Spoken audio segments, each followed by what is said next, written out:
Hey guys, welcome back to my channel for an all new episode recap of today's Days of Our Lives, December 11, 2024.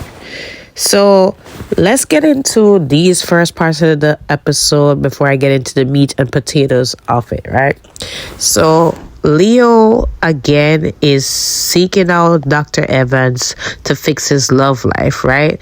Because she also heard about the whole saga with the lady whistleblower column, and he said it's not really about that, even though it's an emergency. But the major one is the fact that his old flame is now with his recent flame. So she's surprised to hear that Javi is with somebody that Leo just had a one night stand with, and it was working out.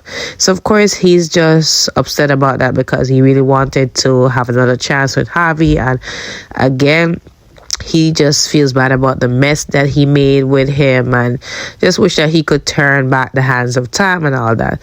So again, he is asking Marlena to help him out with that. Again, Leo, she is your psychiatrist, not a miracle worker. But anyways, moving on. So speaking of Javi, he was at the house dealing with some calls for Gabby because they were just coming in, and of course Gabby's out of town, so he has to be doing the assistant role and taking care of that. So at some point he got tired of answering the calls, and he's telling the persons calling that, you know, Gabby is on this a secret mission to get this psychotic country bumpkin country hick out the way. And of course they didn't believe him, but he was just fed up and, you know, whatever. So Carrie comes over, you know, comes with some mocha or something like that to cheer him up, and he said he couldn't stop thinking about him, so, you know, he invited him out for lunch. So they pick things up to go to the pub, and they're just talking, you know, just, you know, hanging out, talking about things in common. So at some point Leo comes in. Leo was on the phone with Rafe to kind of, you know, sort out his old lady whistleblower thing, and then he sees them, right?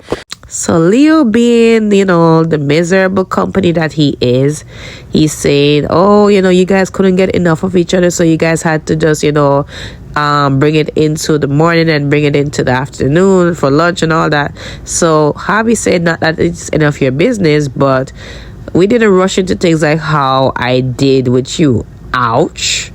But anyways, he said that he's taking things slow with Carrie, and they're just having a nice lunch together.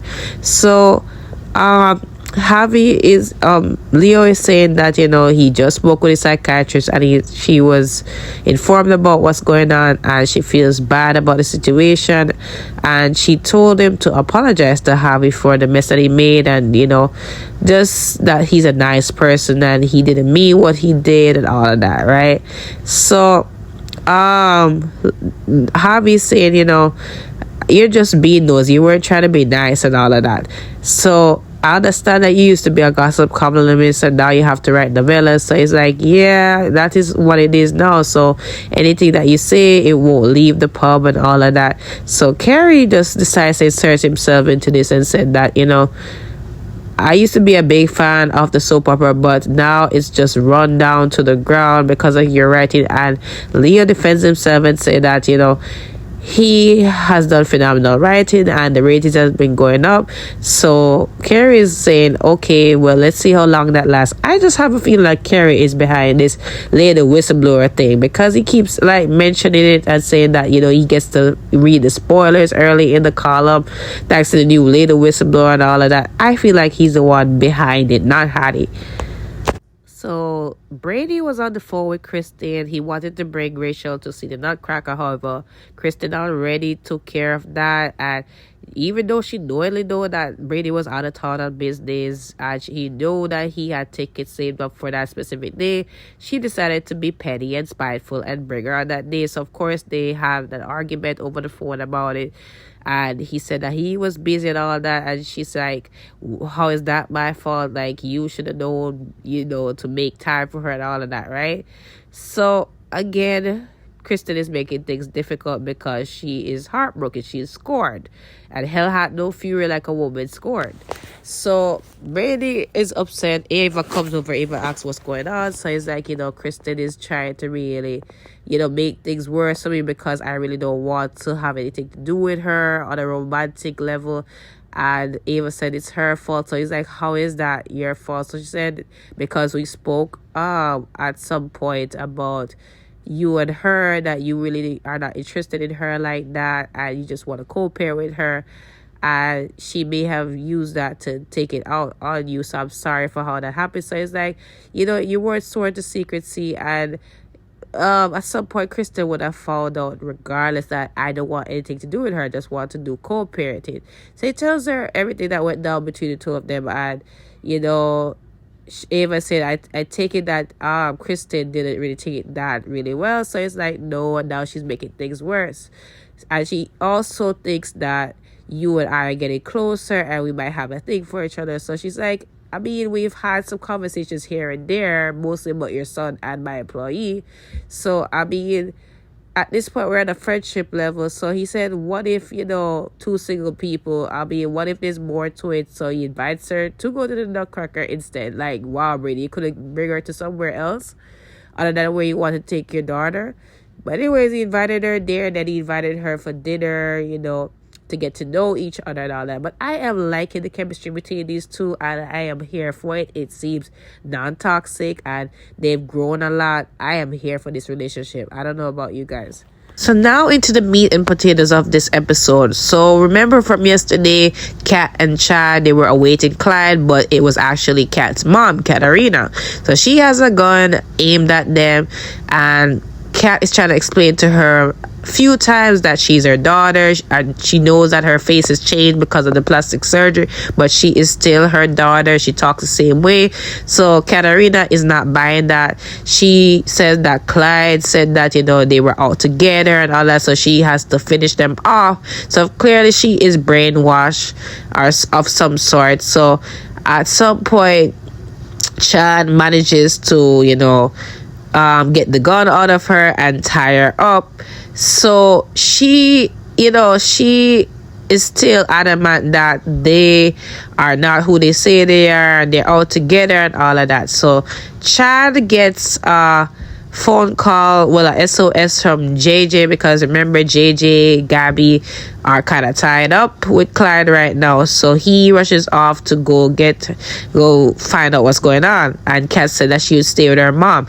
So Kat tries to appeal to her mom and says, she is still the same Kat, and she brought up some childhood memories, some specific ones, and it made her mom remember her. So I don't know what possessed Kat to untie this lady, and they start embracing. So at some point she got the gun from Kat, because Chad gave her a gun as well to keep an eye on her. She just runs out and leaves Kat, and Kat is just bamboozled, like surprised, like how this happened. So she tries calling Chad. She's not getting through to Chad, so now she's panicking as to her mom is off with the gun.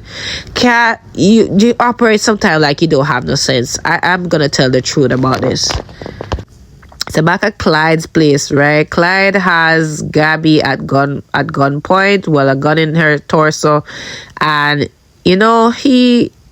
he said, I mean, even though if the cops come over, it could be like you guys are intruding in my place. And JJ saying, well, they would recognize you, and it will be over, right? It will be over by then, because they would know that you escaped prison and all of that. So it's like, you have so much faith in the boys in blue. Like, I don't think that's gonna happen. So JJ is saying to him, like, if I were you, I would just let Gabby go and just, quit while you're at it, right? So JJ pulled out his gun, and Clyde said to him, like, I would put that down if I were you, or else Gabby will get it. And Gabby knows I will hurt her, because I've heard her before, because her husband disobeyed me, and she is acting the same way and all of that, right? So JJ also asks where his sister's body or remains is and all that, and of course Clyde is mum on that. And he just, he gets the gun from JJ. JJ did give him the gun, and that's the time when JJ actually secretly put out a SOS to Chad, right, for Chad to come. So at this point, Clyde is saying, I'm sorry that I'd have to do this to Jack and Jennifer. They already lost a child due to me. It would be so bad if I, put a gun to their son as well. But oh well. So at this point, Chad comes to the rescue, right? Chad comes in and knocks him over. So now, lo and behold, they have the upper hand again. So Gabby and JJ, they have guns pointed at Clyde. Clyde is awake again, and he's tied up, I guess. And Chad is saying, like, you know, you need to quit this now while you're at it. Like, I need to know where my wife's remains are, right? So Clyde is saying, you know, I mean, I guess I owe you that now, since we're at where we're at. I owe you that. So he begins to talk about Abigail, and before he could get out where her body or remains are, he gets shot by, you know, Katarina. So I'm gonna leave a clip for you guys to see, but this is all Kat's fault. Kat should have left her tied up, and now Chad is gonna blame her for yet another thing, and I can't blame him for that. But that is it for today's episode, guys. Don't forget to like, follow, subscribe to my channel. I will see you guys tomorrow for an all new recap. The truth about Abigail, but you ain't gonna like it.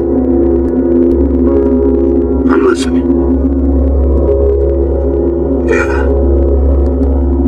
Well, Abigail is...